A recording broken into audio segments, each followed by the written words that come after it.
अस्सलाम अलैकुम। आज की तारीख 7 ذو القعدہ 1447 हिजरी।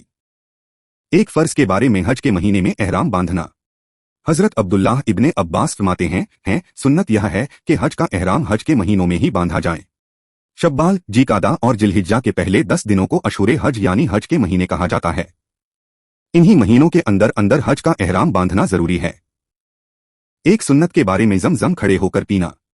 हजरत इब्ने अब्बास बयान करते हैं कि रसूलुल्लाह ने ज़म-ज़म का पानी खड़े होकर पिया।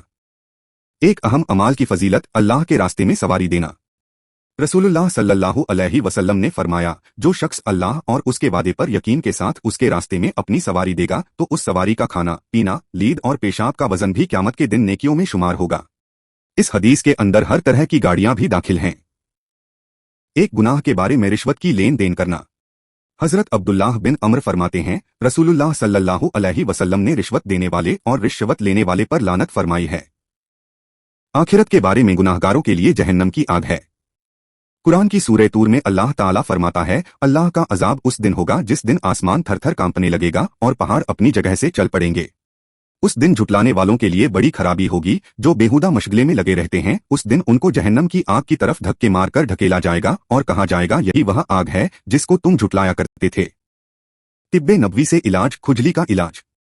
हजरत अनस इब्ने मालिक रजी अल्लाहु अन्हु फरमाते हैं कि रसूलुल्लाह सल्लल्लाहु अलैहि वसल्लम ने हजरत अब्दुर्रहमान बिन औफ रजी अल्लाहु अन्हु और जुबैर बिन अव्वाम रजी अल्लाहु अन्हु को खुजली की वजह से रेशमी कपड़े पहनने की इजाजत मरहमत फरमाई थी।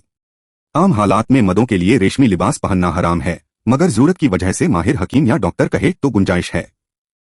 कुरान की नसीहत। कुरान की सूरह बनी इसराइल में अल्लाह ताला फरमाता है, जमीन पर अकड़कर मत चलो क्योंकि तुम न तो जमीन को फाड़ सकते हो और न तन कर चलने से पहाड़ों की बुलंदी तक पहुंच सकते हो। इस्लामी तारीख। हजरत अली रहमतुल्लाह बिन हुसैन रजी अल्लाहु अन्हु।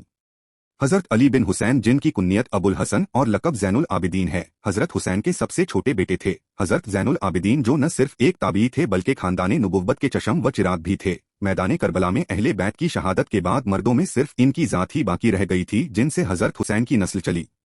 वाक़े करबला के वक्त सफर में अपने वालिद के साथ थे, मगर बीमारी की वजह से जंग में शरीक न हो सके थे। इनकी एक खास सिफत दरिया दिली से अल्लाह के रास्ते में खर्च करना था। मदीना के तकरीबन 100 घराने इनके सदकात से परवरिश पाते थे और किसी को खबर तक न होने पाई थी। वह खुद रातों को जाकर लोगों के घरों पर सदका पहुंचाते थे। इनकी वफात के बाद मालूम हुआ कि इन घरानों की कफालत इन्हीं के जरिए हुआ करती थी। सन 94 हिजरी में मदीना में वफात हुई और जन्नतुल बकी में हजरत हसन के बाजू में दफन किए गए। देखने के लिए शुक्रिया। ये वीडियो हर रोज देखे और अपने रिश्तेदारों, बच्चों और दोस्तों से शेयर करे। वीडियो लाइक करे और चैनल को सब्सक्राइब करे और दीनी तालीम को आगे बढ़ाए। खुदा हाफिज, फिर मिलेंगे।